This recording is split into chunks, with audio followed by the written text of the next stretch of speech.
Welcome to Call the Nurse, life support for the stories that don't make it in the chart. Because not all wounds are visible and not all healing is clinical. I'm Mindie, a nurse, a mom and wife, and someone who's lived through pain, joy, and everything in between. Each week, I'll be sharing life experiences, not only from the front lines of nursing, but we'll dive into the raw and unfiltered moments of parenting and marriage, and also explore what it truly means to heal body, mind, and heart. So whether you're going through your own personal transformation or just need a place to feel understood, you've come to the right place. So take a deep breath. You're not alone. Let's talk about it. Let's call the nurse.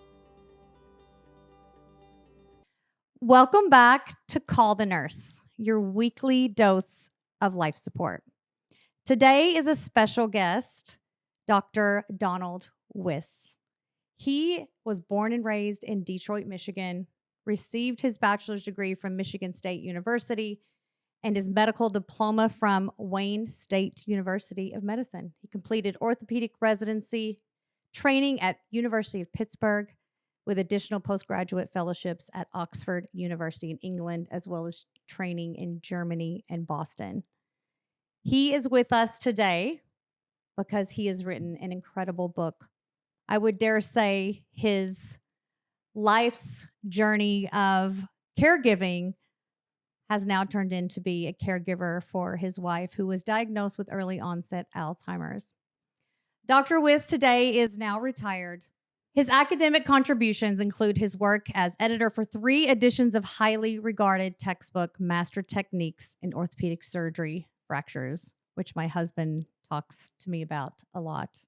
His research has led to the publication of 68 peer-reviewed scientific articles, 20 scientific book chapters, and chairman of 31 regional and national orthopedic conferences. He now resides in LA and has recently published his autobiography, Memoir, One Life, No Rehearsal, which we are talking about today. So welcome, Dr. Wiss.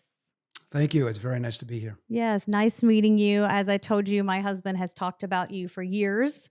I love meeting people who he has looked, up to in the orthopedic world. So I always be like, do they know, how much they helped kind of shape and form you? And he said he used to call you for different things because I think we lived in the same area. So I was really fascinated. He's the one who told me about this book, One Life, No Rehearsal. Got this book for me, which he's going to be reading as well.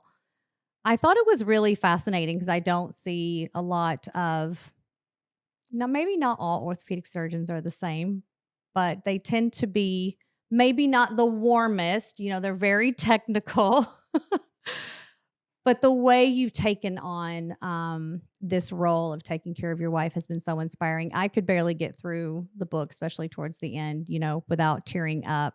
But before we go into all of that, I would love to hear your background and how you got into the field of orthopedic surgery, because you obviously have a really long career, established, successful career as an orthopedic surgeon. But take me back a little bit back then in school, and how did you get into this? Why orthopedic surgery, and what drew you to that?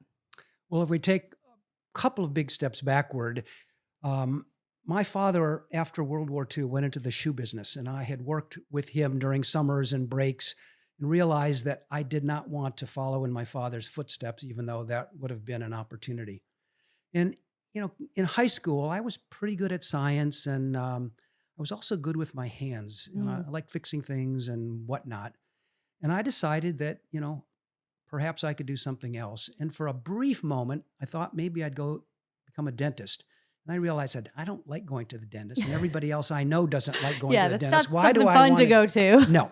So I then decided preliminarily I wanted to be a physician. No one in my family prior to me was a physician. My sister's father-in-law was a physician, but he was, married into the family, so to speak. So I worked really hard to get into medical school. And where I went to medical school, Wayne State University, is a fairly unheralded inner city medical school in absolutely the toughest part of downtown Detroit. Wow. And that's where I was introduced to what we traumatologists call the Knife and Gun Club. It's the hospital of last resort, people without insurance, Right.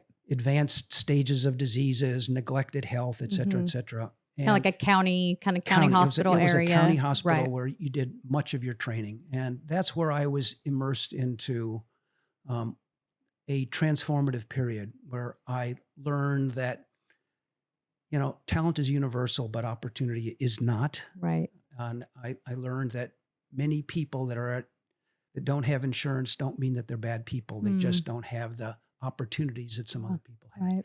So it really helped shape who I was and what I really believed in. And after I finished my formal orthopedic training, I actually spent the next 12 years working in large public county hospitals where I developed an incredible admiration for the people that work there in the more difficult situations. And it truly shaped who I am and what I believe in. My brother and I kind of joke when we say, people have blue eyes or brown eyes, that's a gene for that. Or you have curly hair or straight hair, there's a gene for that. But my brother and I always talk about that. I said, we'd be talking about a third person. I said, he never got the generosity gene. And I met a lot of people that were very, very bright and talented, but I just didn't think that they got that caregiver generosity gene that somehow I picked up early in my life and really played a pivotal role about who and what I believed in going forward. That's interesting as an orthopedic surgeon. Again, not that orthopedic surgeons are not, compassionate or have this caregiving part in their body, but they're kind of known as these, tough guys and, a little rough around the edges. It's always funny watching these Instagram, reels of how the ortho bros are some people, even when they want to be an orthopedic surgeon, because there's the cool guys, but that seems to be, you really took on kind of this caregiving, something in you. I mean, I wouldn't say that I know a lot of people, surgeons in particular, that kind of have that. It's not a gene, but something obviously. Yeah, it's a trait. Yeah. And obviously you've spent most of your life caring for patients. Do you think that helped prepare you or not prepare you for this role that you have taken on, caring for someone that you love? Absolutely. I think when you're a physician, not just a surgeon, Sure, but a physician that has clinical responsibilities, we'll exclude for a moment like pathologists or radiologists that don't have a big clinical. right. You are a caregiver by definition. You are. You see people, you have to treat them, address some of their problems, particularly like your husband and I that took care of a lot of injured people. You don't treat just the injured patient. Yes. You treat their family. They're Yes. very concerned. They might be missing work. They have financial Absolutely. concerns. And I think if you're a deeply caring person at your core, that you're able to step up to it.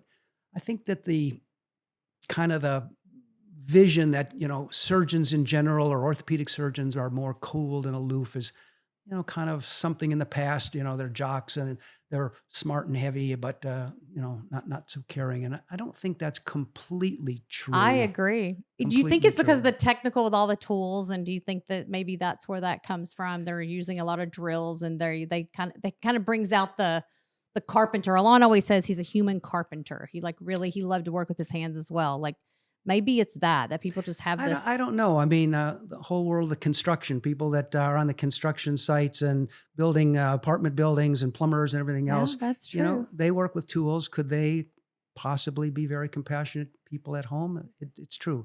But, I think what added to my caregiving thing was I was in a position to influence a large number of younger people that were impressionable. So I had medical students and interns and residents and postgraduate fellows and young faculty people that looked up to me, that I felt that I was going to be, kind of a life coach and a mentor. Absolutely. And I'll give you a perfect example. We would make rounds in the hospital. I'd have a group of 8 or 9 students and residents and everybody else, and we'd walk into a patient room, and I could see the patient was kind of slumped down, and you could appreciate this as a nurse, leaning to one side. The movable tray that would hold their thing is pushed off to the side. All the way over, right? All the way over. And when I would come in and make rounds, and before we started, the intern to give me the story, I'd motion to one of them to come to the side of the bed with me, and we would lift the patient up, get them centered, bring their tray back over so they could reach their glasses. And I used to do that routinely so that every patient then, when we look them in the eye, we try to really talk to them. And my most famous line is, "Hi, I'm Dr. Wiss. How can I help you?" That's what I would say in the clinic, when I walked in the door to meet a new patient, because I donated my entire 40-year career as an orthopedic surgeon to helping other people.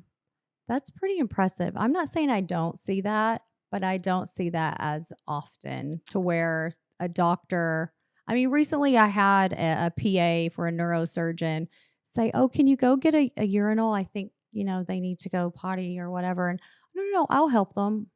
I was like, "What?" Like, what? No, you're busy. So I don't see it often, but that's like really, I mean, it almost makes me wonder, like, in the big picture, the universe kind of preparing you for your journey, this chapter in your life. That's pretty impressive. What made you go into kind of the academic world and taking on residents? Because not everybody wants to do that. Right. I think where I trained that had Mm-hmm. a strong academic Mm-hmm. background, I found scientific inquiry. I had a high element degree of mental academic curiosity. Early on, one of my professors at the University of Pittsburgh, where I was training, was the editor of a journal, and he asked me what I'd like to contribute. And then he asked me, would you write like a little quarterly, Wow. thing? And I said yes, and I took this thing on. And then as I was fortunate enough to win a scholarship and go to Oxford, this steeped in academic tradition, further enhanced my belief that this was a noble and worthy cause, and that I was going to do it.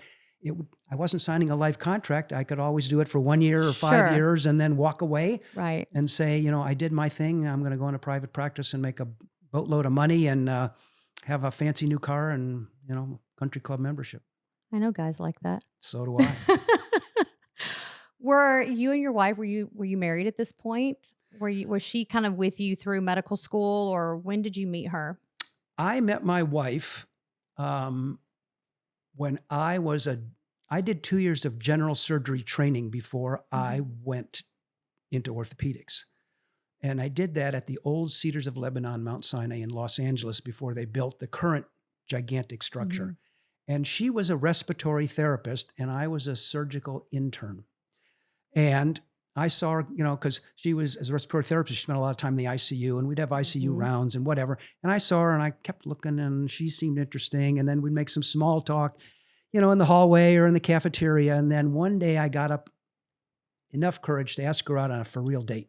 So wait, she was a respiratory therapist? She was a respiratory therapist. And her name is Deborah, correct? Deborah. Deborah. Yes, Deborah. And she was a respiratory therapist who was born and raised in Southern California. She was the eldest of 5 children, which is important because her younger siblings spanned about a 10-year period. So she became a caregiver early in her life because her parents worked and she had to do a lot of stand-in mothering. So she became big sister, alternative mom. So she had caregiving in her blood. Wow. So that was kind of an additional attraction, not that we knew it at the time. Sure. But I asked her out on a date, and it's in the book, and it's one of the funnier quotes that I have. Since she was a respiratory therapist, she had to work every other weekend, and I was an intern. Yeah. So this was both of our weekends off. And we were at a lovely restaurant, and at the end of the evening was wonderful. It was relaxed. I didn't feel tense. The conversation flowed nicely. And I really wanted to see her, knowing that, this was our weekend off. And I looked her in the eye and I said to her at the end of the meal, "Are you free tomorrow?" And she looked at me with a twinkle in her eyes and a smile. And she says, "I'm not free, but I am available." Whoa. So, wow. So that started it off. And within a month or two, you were hooked then. I was smitten. Wow. Within 6 or 8 weeks. And I told my brother, I'm sure I met the person I'm going to spend the rest of my life with. Wow. So that's how it started. Well, I love that you both met in the hospital too. I met a lot in the hospital because you are right. There is something about us that are, doctor, nurse, whatever you're doing, we are at heart. We do care for people. You do. You're not just doing it. It's hard to do that if you don't have some not element some kind of heart. caring. Yeah, absolutely. It's really hard to you do want to that. help people, and I Yeah. think we all how we want to help them may be different, Right. but we want to help them. Now, how long did you get married after that? A couple of years. Couple years. Yeah. I'm guessing you were in your 20s, 30s.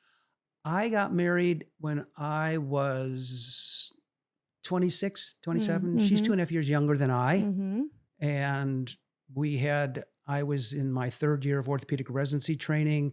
It was crazy busy. I was working day and night. And she, knowing Deborah, said, I need to be productive while he's working and on call. So she enrolled at the University of Pittsburgh and got a master's degree in education. Okay. So she spent 1.5 years and did that. And then as I finished up, they invited her to their PhD program. They wanted, but I said, we're finished. We're on our way to Oxford. So your PhD will have to wait. And it did wait, and it did come in a fun chapter in the book. Yes. Yes. So, And she seemed to kind of put things aside for you as you kind of went and did your residencies or your training as well, right? Obviously, she didn't do her PhD. When you look back, can you kind of take us back to the moment where you kind of noticed that something was off with her, like kind of wasn't right? What were those like earlier signs? So now we're speeding forward some 30 plus years of life together, raising children, careers, whatnot. Right. And she had what I would call the classical presentation of somebody that has an early onset Alzheimer's type dementia, which is, honey, I have you seen my keys? A couple of weeks would go by and, hon, I can't find my purse.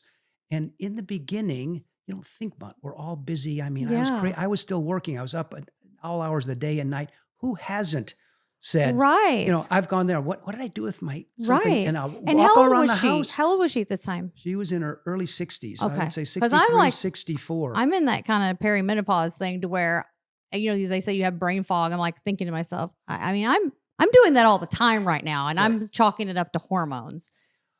I'm almost certain that, there is a component in everyone of being absent-minded or forgetful without being ill with a more serious illness. Sure. But I can tell you, I've done the same myself, and I don't have any signs and symptoms of a more serious disease. And then all of a sudden, 30 minutes later, I walk into the bathroom, and there's my missing key or phone. Yes. I had to pee so bad, I raced into the bathroom, put it down, then I left, and I forgot about it, and then I'm going, where is it? Like my life every day. Yeah. Yes. So I think everyone does that, but it then began to progress. So it went from once every couple weeks to, once a week. And then I entered into a stage that I now recognize, not at the time. I was in denial. I knew something at a subconscious level was going on. It was happening too often. Well, and you've known her for 30 years at this point. I've known her for 30 or more years. Yes, you know her inside outs. You know her demeanor. Right. And, eventually I realized that this was a problem. And I still kept denying it for a period of time until several episodes occurred where I could no longer deny or ignore this ongoing problem. Wow. Yeah, you talk about the early onset of Alzheimer's. What distinguishes early onset Alzheimer's from other forms of dementia? So I just want to take one step back because I get asked a lot of questions about, what's the difference between Alzheimer's and dementia? Yes. So yes, that is a really good question. Actually, I think of being in the medical field, I've known, but you're right. Please clarify these things. So dementia is the tent. That's the large umbrella diagnosis, and then things fit inside the tent. So Alzheimer's is a type of dementia. Yes. Temporal parietal is a type of dementia. Lewy body disease is a type of dementia, and in a subgroup of Parkinson's patients, they can develop a dementia. So it's all fit in the tent of dementia. And dementia is defined as impaired cognitive function. So your ability to reason and deduce and to understand and retain memories become impaired. So she entered the tent at that point in time. And I knew it, but I had a hard time coming to grips with the fact that my brilliant, beloved Mm, wife was now ill. mm, mhm. Did she realize it? Did she kind of feel like, okay, I don't want to think something's wrong? What was she feeling in these moments? So Deborah fell into a small but not insignificant number of people that have a word. I'm going to perhaps mispronounce it, but it's called anasagonosia. Mm, And that's a neurological term for lack of awareness. There's a difference between mm, lack of awareness and denial. My wife never, ever thought anything was wrong to this day, to this day. And bringing it up in the most kind, perfect mhm. environment with loved ones, children, siblings to just kind of say, it's okay. We all get older, we have problems. She would really push back. So she has never Interesting. embraced the idea that Hmm. she has dementia or any kind of mental disorder. And didn't she get her PhD eventually in psychology? She did. Did she So, deal with any of these things? I no, mean, I know she you're not was, typically doing that, but yeah. she kind of obviously had an understanding of the mind and, how it works. So the answer is she ended up getting a PhD, which is another fun story, which we won't go into. You'll have to read the book for that Yes, one. let's read the book. And, um, but she treated more couples therapy and, people that Mhm. had just life challenges with divorces and Mhm. other things. She Mhm. was not a dementia therapist. But I noticed in her bookshelf, she had some pamphlets and Mm. books and other little things that talked about dementia that, Mm. like, what are they doing there? Yeah, So otherwise that she I wouldn't have think at had there. some cerebral level, she must have known, but she was unable to articulate them. Right. And when we say early onset, is there a certain age or is it just kind of maybe before you're kind of in the elderly? Like what means early onset? Is it age related? It's more age related. Age. So typically, the classic Alzheimer's, which by the way is the most common Mhm. form of dementia, typically occurs in the 70s and 80s and Right. 90s. Kind of So later. Yeah. Deborah's early onset in the early to mid 60s put her into an early onset. It's purely a descriptive term. It has Sure. nothing to do with the disease in and of itself. It's just that she got it much sooner than you would expect. I think almost everyone you meet kind of knows someone with dementia, a Yes. parent, a grandparent, an aunt, an Yes. uncle, a dear friend's family, et cetera, et cetera. Yes. And they're, in their 80s and 90s. Mhm. And you go, that's part of kind of the aging life cycle process. Mhm. Getting it in your 60s is not part of the No. normal cycle. No. No, you're right. I mean, my mom is in her 70s right now, but you don't really hear of it. I mean, I've heard it even in their early, like 50s as well, but it doesn't seem like that's a common thing. The subgroups, like the Lewy body Uh disease, huh. those typically occur in late 40s and early 50s, and they have a Wow. very aggressive downhill course. So most people that get that diagnosis, end up succumbing much earlier. Mm, mm. Are there any labs or any early detection, imaging or anything that you guys started doing that kind of was confirming this, or was it still at this point kind of symptomatic? Because I have so many people that come to me like, oh, you got to, talk to somebody. They're getting aging parents at this point, right? Or they, am I forgetting things because I'm forgetting things? But a lot of times it's the spouse or the parents that they're kind of noticing as we're getting older. What kind of when do you get concerned, I guess? I mean, I think everyone has a trigger point when they get concerned, and it varies. But at some point, you go, something's not right, and we Right. need to investigate this at Right. something. It doesn't hurt to go and investigate it. Correct. It's wise to go investigate it. Right. So at some point, I took Deborah. We share the same internist, Mhm. and the most common initial exam is an MMA, which is a mini mental assessment. It's when Mhm. someone says to the person, you know, um, what year is it? Or what day of the week Mhm. is it? Or who's the president of the United States? Mhm. What state do you live in? Yeah, What's we your we do birth that date? every day, as soon Yeah. as we assess our patients. So that gives you an idea. And Are you're they entitled oriented? to miss a few, but if Sure. you miss half of them, there's something Sure. going on. And then that usually leads to kind of a predictable course of events. They often get referred to a neurologist who does a Mhm. more detailed exam. Almost always you do some comprehensive blood work. And the Mhm. reason you do blood work is to look for the very uncommon Mm. reasons that you could have Mhm. impairment in your mental Mhm, acuity. mhm, If you have a significant thyroid problem, that mhm, might get you off balance. mhm. If you had a pituitary tumor Sure, example, or kind you of could encephalopathy, some kind of things like that. someone could be truly, an alcoholic and Right, having, right. alcohol-induced delusions and everything else. Yes. So you want to do some blood tests and some routine tests just to rule out Rule out. something that could be Sure. correctable. Yeah. There's something you wrote in here where you said, as her husband, I was the closest to her, yet I overlooked or excused the early warning signs, her misplaced phone, purse, or keys. I attributed them to the occasional forgetfulness or absent-mindedness. And then you start talking about the point came when you were on a trip to Southeast Asia with your siblings. What happened there? Because it said it exacerbated her confusion and exposed the extent to which her memory had deteriorated. What happened there? Tell us what happened there. Like what made you think this is it? Like something's definitely wrong. Well, one, I was the one that predominantly noticed it at Mhm, home and mhm. whatnot. My Yeah, siblings, you're with her all the time, right? and my siblings live, one in Phoenix and one in Mhm. San Diego with their spouses, so they don't see her on a regular basis. So of course now they're witnessing some of this forgetfulness. And in the beginning, we had a big flight delay. We got into Bangkok, Thailand at 3 in the Mhm. morning. We'd been Mm. traveling for 18 hours. I mean, Yeah, anybody could you're be. delirious Right. regardless, Yeah. right? Yeah. So, but then, she forgot her iPad at the first hotel. When we checked out, I Mm. realized it wasn't there. I had to call that hotel to say, can you find it? We were in room 312. And they found it and charged me $80 to mail it back to the United States. Oh my. And then at the next place, she left 2 sun hats in the closet. I mean, All in one all in one trip. trip, all in Mhm. one trip. And then at one point they said, we have to leave early the next morning. We need you to have your luggage out the night before because we're going to pick it up. Mhm, And mhm. you're going to have a quick cup of coffee and off to the airport we go. And she wouldn't do it. And I mean, so it was really unmasked. And I think a lot had to do with travel, Right. jet lag, Not in her same routine. not in the same routine, and it unmasked it in very clear terms. Mm.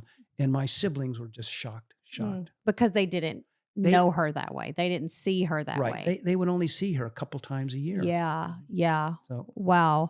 and then it was in, like you said, a comfortable situation. We're having a meal, et cetera, et cetera. Mm-hmm. Well, I find, in the hospital, I find too, once you start getting out of routine, and I find the longer sometimes somebody's in the hospital, especially if you're in your 70s, 80s, the whole sundowners thing, I always like for family members to kind of stick around because they need that familiar voice. They need the routine. And sometimes us nurses, we're not, the best with that sometimes. What do you think were some of the hardest parts transitioning from spouse to caregiver? I actually want to go to one of these things that you said. Oh, sorry, I'm losing my little places here. Edit. All right, listeners, quick nurse to patient moment. If you've ever had to get an MRI or a CAT scan, you know that waiting for answers can feel like its own diagnosis. That's why I want you to know about Advanced Imaging Center. Advanced Imaging Center has been serving the community since 1998. And with 4 locations in Palmdale, Lancaster, Valencia, and Ridgecrest, California, they make care easy to reach. They offer stat and same-day appointments, plus early mornings, evenings, and even weekend hours, because life doesn't wait, and neither should your health. They have everything covered under one roof, including MRI, even open MRI for those of you who get claustrophobic like I do. They have CAT scan, mammograms, ultrasound, x-ray biopsies, and so much more.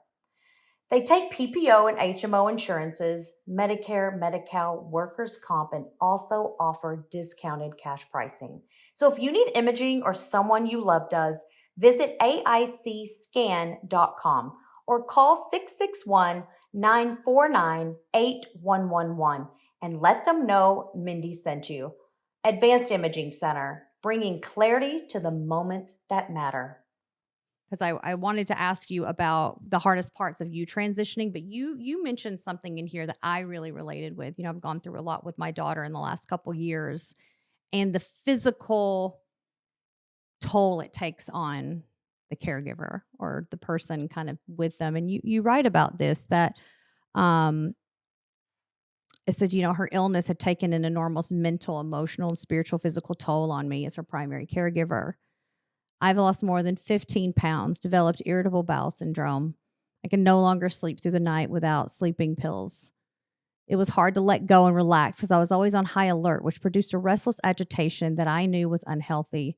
While I have no proof whatsoever, I sincerely believe that Deborah's illness will shave weeks, if not months, from my life.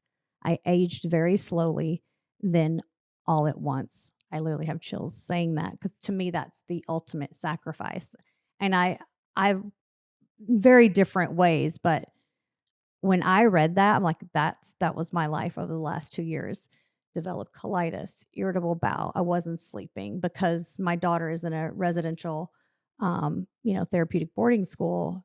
I'm not there, but I'm still worried. I'm worried all the time, sick. Was that at a time where,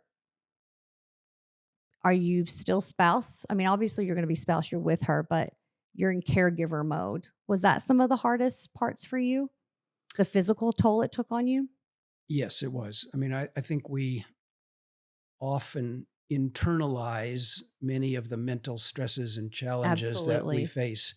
And then it leads to some of the things of weight loss or GI disturbances and other somatic complaints. But I went through some of the very classic things when she had developed it. You know, I went from being the director of orthopedic trauma At Cedars, by the way. At Cedars, the director of orthopedic trauma at Cedars for 10 years, to being a full-time caregiver. So I went from being an incredibly busy person to now being a caregiver. Did that put you in retirement? I retired because of my wife. Alon and I were talking about that the other night. He's like, I've always wondered, is that what, I don't necessarily but you chose to retire at that point just to be a caregiver from this successful career? So when I, over some period of time, realized that she was no longer able to lead an independent life, I decided to retire. Many people said to me, why didn't you just hire a caregiver at the time and not retire? And I said, my wife is a strong personality. At the time when I retired, she was not so impaired. She would have escorted the person I hired out the front I'm door. sure. Yes. So she wasn't at a point to where she was completely in cognitive decline. Not at all. I mean, we still did lots of things together. Wow. Traveling and a little bit of traveling. After 2020 was our last trip. But I retired when I did because I remember at my wedding at the altar when they asked me, do you take this woman from this day forward to having to hold, to love and to cherish, in good times and bad times, in sickness and health, for better, for worse? I said, I do. Wow. And I keep my promises. Wow. So this is when she needed me, not 5 years down the road. Yeah, we say it to say it, right? But this is when it really matters and really. This is when it matters. Yes. It really matters. It really, really matters. So I did that. So I made a thoughtful, careful decision to do that. I missed orthopedics for 8, 9, 10 months. And then I was able to let it go. Because I left, there were very capable people there. I didn't leave a gigantic hole that, what are we doing? And, you know, in my academic career, you need people to sometimes get out of the way so some younger people can climb the ladder. Right. So lots of people had another nice opportunity. Yeah. And you weren't in private practice, right? I mean, well, at Cedars, you know, you're a employee of the hospital, and you're seeing patients that are referred to you. You're seeing people from the ER, so you're kind of in an academic private practice. It's a hybrid model. Yeah. How long from when you did retire? I mean, how many more years did you think, if had this not happened, were you planning on retiring? 3 years. So you kind of had. So I retired on my 70th birthday. Wow. Right on my 70th birthday, which coincidentally is December 31st of every year. So the year ended. Wow. And I celebrated my birthday, New Year's, and retirement. So wait, you were going to retire at 73? That was my plan. Yeah. My husband says 60. Alon, it's not happening. Yeah, I don't see that happening. So I think at 60, unless you've got a lot of things that you want to do and can do, because going from being a very busy surgeon with a full schedule. Everyone says that. And now you're all of a sudden waking up, you know, the first few weeks and months, you know, it's great. You can sleep in, you take a walk. You know, how long could you do that? And then all of a sudden you start getting restless. Yeah. You know, the first year when I retired, I am a little bit of a surgeon. I wouldn't call myself obsessive compulsive, but I'm very organized. My first year of retirement, I watched 53 movies. I read 14 books, watched 24 podcasts. Any pressure ulcers you got during that time? At night, she could watch and then I see. until she kind of drifted off or whatever. Because during my working years, we'd go to the movies and I'd fall asleep. Yeah. How did it end? I was always asleep because whatever. So I did that. And then I found other activities to keep me busy in retirement. So I tell everybody, I went from a VIP to a PIP. We all know what a VIP is, right? A very important person. Yes. A PIP is a previously important person. Wow. So that's what I became. Well, I think you became the most important person because had anybody else taken on that caregiver role, you were the most familiar to her. Don't you think that that's probably... Do you know who Dr. Seuss is? The famous childhood author and illustrator. Yes. I quote him in my book. Dr. Seuss says, "To the world, you are but one person, but to one person, you are the world." I was her world. Yeah, you were. I was her world, and I still am her world. Does she recognize you? She does, 100%. She does. 100%. She does. Yeah, and every once in a while, she'll actually say me by my first name. She doesn't really address anybody by names of that. Even the kids? Even the kids. So she can't figure out which grandkids belong to who and whatnot, but she recognizes it. And the big difference between my wife and other people is because she had an early onset. My wife is physically very capable. So I go over and we take a mile and a mile and a half walk almost every day, just in the residential area. It's not an aerobic walk. Till even now? Yesterday, the day before, every day I go over. So you still go, I go every day. Yeah. She lives 1 mile away. I walk there, I bike there, or I drive over.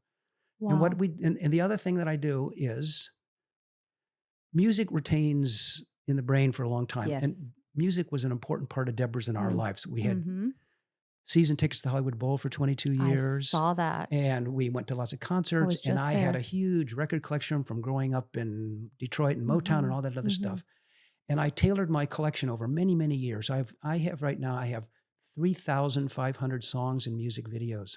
And what I did as Deborah's disease is that I get all my music from YouTube. So I download them, I convert them, and I put them into my iTunes, Apple Music thing. So I have about 300 original songs, but that has the lyrics that scroll on. So it's not karaoke with something else. Sure. And I just, screen share from my laptop. I put a big screen on her wall, and we listen to Carole King sing songs. And you watch the words go by. We watch the words go by. So it's the actual artist, the actual music, and everything else. So it gives us something to do. Sure. Because she can't watch the news. She can't watch a TV show. She can't do anything. Don't give her the news. We don't want to give her nobody the news right now. Yeah. Wow. So those are the things that we do. That's pretty amazing. How did you cope personally, watching someone you change in such a profound way? And there was something you said here. I think I had it blocked off here, that you talked about her changing. I think I have it in here some way. Where did it go? Oh, I'm telling you, this is one of the ones I got. You said she no longer drives, uses a cell phone, iPad, or desktop computer. She no longer cooks, but can eat independently. I watch helplessly as Deborah's world has gotten very small. Her little boat, once so full of life, is now drifting far offshore. Gone are our trips to the Hollywood Bowl, the Geffen Theater, Cabo San Lucas. Even dining out became difficult. She could no longer understand the menu or remember ordering. One of my greatest challenges was simply filling a 12-hour day. What was that like for you? It was very difficult. It was a little earlier in her disease when she was still at home. She wasn't in a residential memory care unit at that time.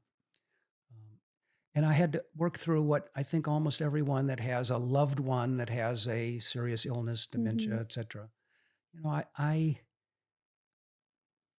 felt disappointed. I felt frustrated. I felt we had aborted expectations of what our retirement could and should have looked at. And then over time, I went through a personal period where I was angry and I was bitter and I was resentful. Resentful at the disease, God, the universe, or how unfair life seemed to be. You say we were good people and we played by the rules and we paid our taxes and we did everything right. And you planned ahead. We did everything. Mm-hmm. And um, it brings up the whole world of spirituality and religion. And I can openly and honestly say I'm not a religious person. And I have not leaned on religion when I've faced major challenges and upheavals in my life. So at some point in time, I had to look inward for my own moral courage and then set forward with renewed determination and resilience not to let this defeat me. And then I marched ahead with doing what I did. Whew. When we were talking about how, she had changed in a profound way, again, there's so many parts of this book. I have to at least go there, but I want to leave more for people, to read. You do say after 48 years of marriage, Deborah's endearing traits of acceptance, empathy, kindness, generosity, loyalty, and optimism have always been present since we met.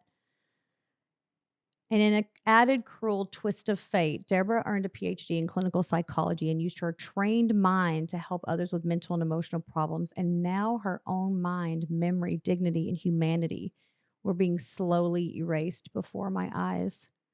And then you say it's not just the physical aspect, but the inability, to connect, have meaningful conversations. It's left a giant void. I miss her beautiful face, her kind heart, and her love as she's drifted into her own private world. I was so grateful I had multiple chances to tell her I loved her deeply and was so grateful for our life together. Perhaps I was suffering over her condition more than she was. I wandered through life stunned by its cruelty. I've tried to be a good person, loving husband, role model, and I've lived a rewarding and comfortable life and thoughtfully planned and saved for a retirement. I desperately want to rewrite the ending. You can only fight so hard and long to save a loved one. And we live in a society that fears death but fails to adequately honor loss. The part of us that feels surprised by our fate implies a belief that we somehow earned our good fortune and expected it to last indefinitely. Was that during a time of working through resentment and bitterness? Because it seems like you really, it broke my heart to watch you list all these traits about your wife. And yet I see you grieving the loss. The person is still there. It's still grief though, right? Absolutely. I still grieve all the time and I see her every day.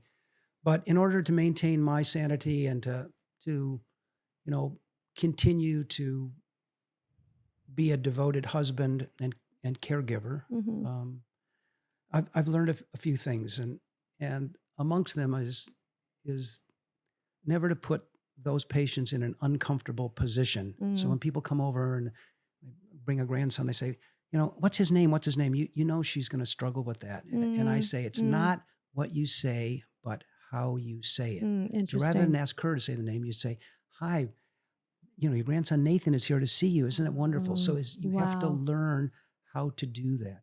And I tell my wife when I walk in the door of her memory care unit every time, I say to her, oh, honey, I miss you so much. And we always have a hug and a kiss. It could be in her room or right out in the, right near the front door. I give her kisses. I tell her every day how grateful I am for our life together, every day. And we go for a walk every day and we hold hands the entire walk, for a mile and a half. Is there ever a time where she doesn't know you or doesn't want to go with you? Because in being taking care of some Alzheimer patients, sometimes they can be a little combative, or even has that happened, or has there been moments of that to where she maybe doesn't know you? I think we've all watched The Notebook too. I think we all kind of see that as although I don't think that is the adequate or accurate picture of what that looks like. We want to romanticize it, right?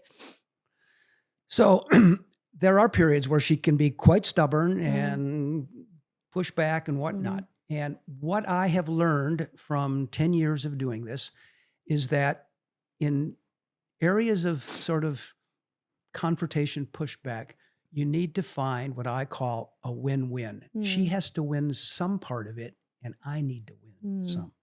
So when Isn't that marriage? That's marriage. That's marriage. That's not just dementia. That's life. That's what I'm saying. Isn't that kind of just life? That's what I'm learning. Yeah. So when she has on, which she frequently does, she has her blouse on, it's inside out and backwards, and say, let's rearrange your blouse. Mm-hmm. And she's pushing back, don't do it. Leave me alone. Get your hands off me.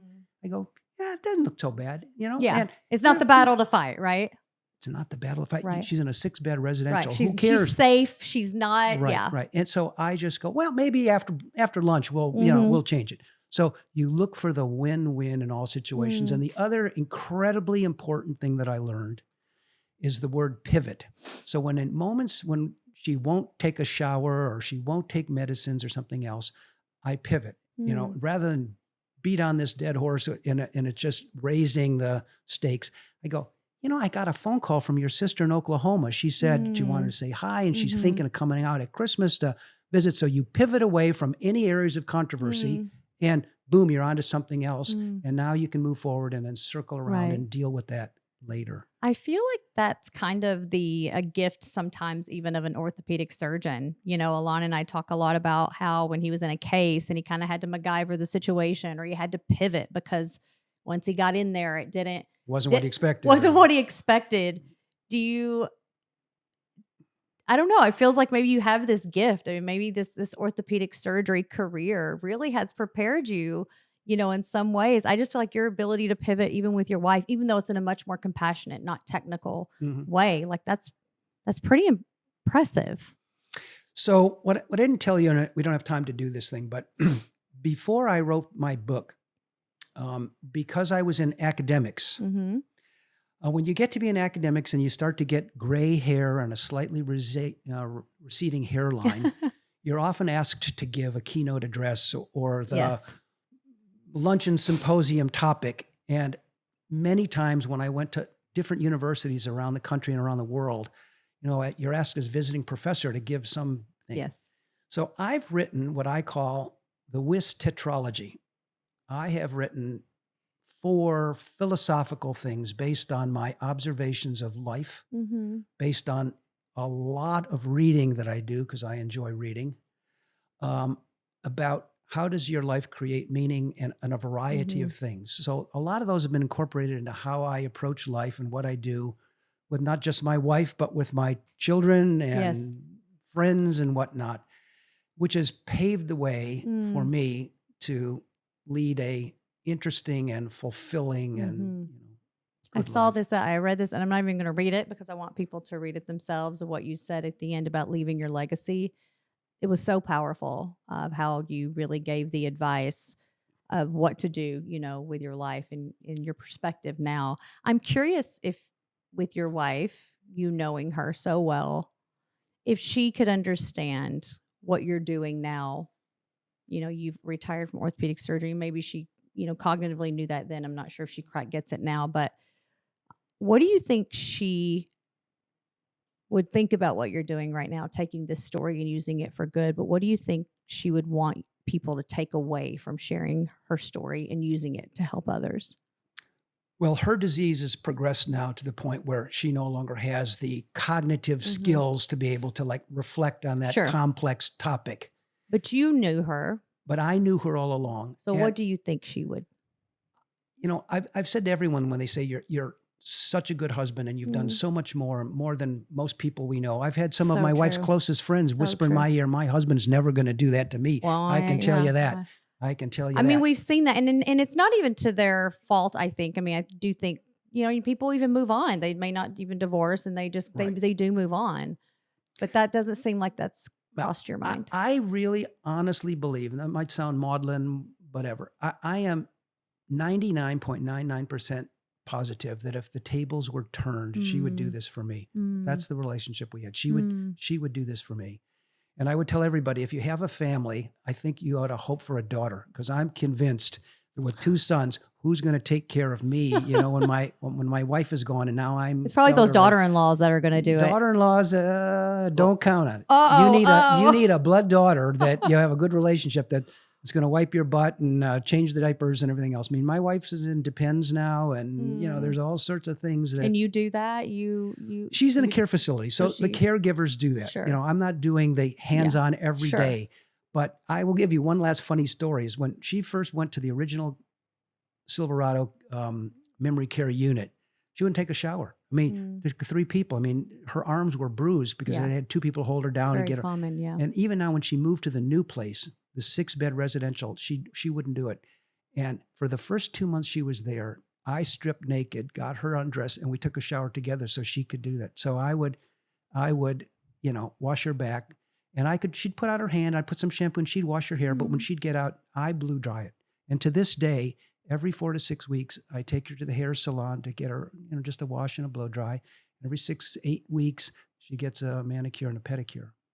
Alon, are you listening? Can you be his mentor? So we go out there, but then it gives us we're out and about either from the hair salon, then we go out and have lunch or do something. And I know what she likes, so we order and we split a salad or we split a sandwich or whatever. It gives us a chance. Once or twice a month, we drive down to Santa Monica I Park and we walk along the boardwalk because we did that our entire and doing adult the things lives. that she used to do it. love And to do. and if you go on a Tuesday at 10:30 in the morning, it's empty. I mean, there's 12 people. I mean, kids are in school, people are working, there's a few tourists that are, cruising up and down. Yeah. But we still will walk into Venice because I love looking at the crazy t-shirt and we laugh about the things on the t-shirts things and the tattoo parlors. And, you'll see all kinds of. Yeah. And we walk on Santa Monica all the way up to the pier. Wow. So, because she's cooped up in that little, but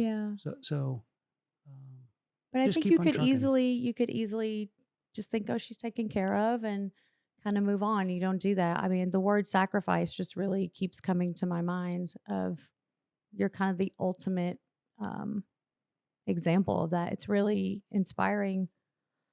And I want to go cry. Oh my Lord. As people are planning for the future, I think about our world and how I keep talking about Alon's, planning for retirement. Last question here. What message or piece of wisdom would you leave with listeners, both as a physician and as a husband who's walked this journey?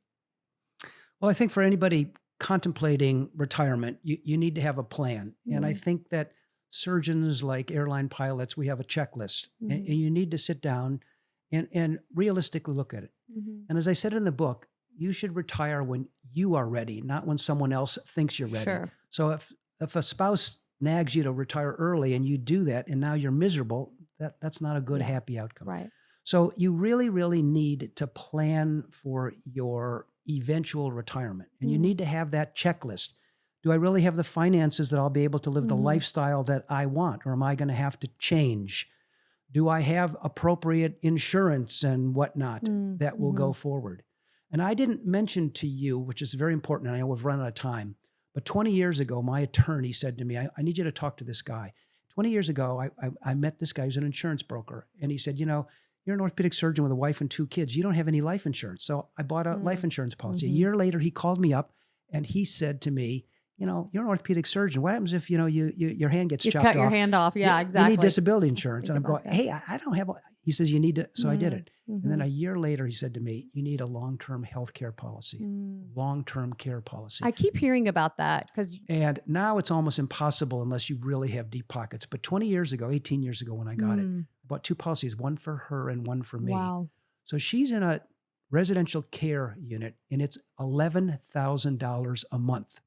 You do the math. That's $130,000 or $40,000 a year. My insurance policy covers 100%. If I now was having to take out my life savings, she's been in a retirement community for 3 years. That's, you're approaching $500,000. Yeah. So you have to decide, do I have the resources or do I have family or parents or other people? How am I going to actually make this work? Because you want to plan ahead. When you don't plan ahead, there are so many unseen booby traps and speed bumps that get in the way. Do you wish you would have traveled more? I read about some of the regrets. Do you wish you would have traveled more? I mean, we take a week off a month now because Alon's like, we got to do this now, not when our health is fading.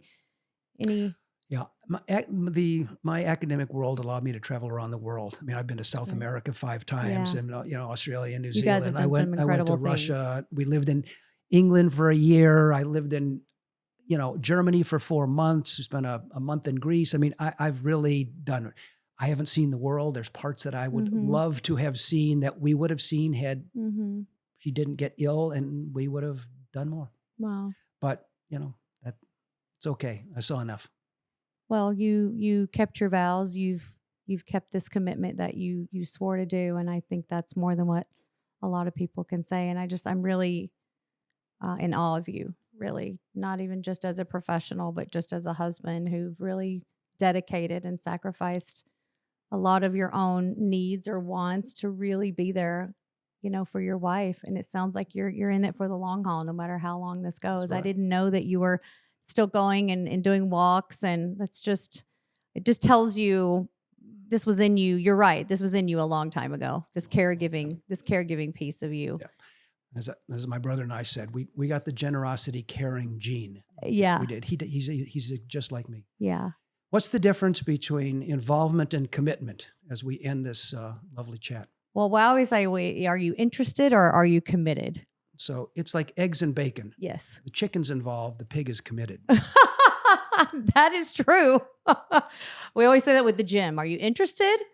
Are you interested in it or are you committed? Because if you're interested, you're probably not going to go through with it. But if you're committed, you're going to show it. You're going to see the fruits of your labor. Absolutely. Right. Well, Dr. Wiss, the nurse part of me wants to continue to sit here and pick your brain. Maybe we'll do this again. You'll come with your son, back here one day.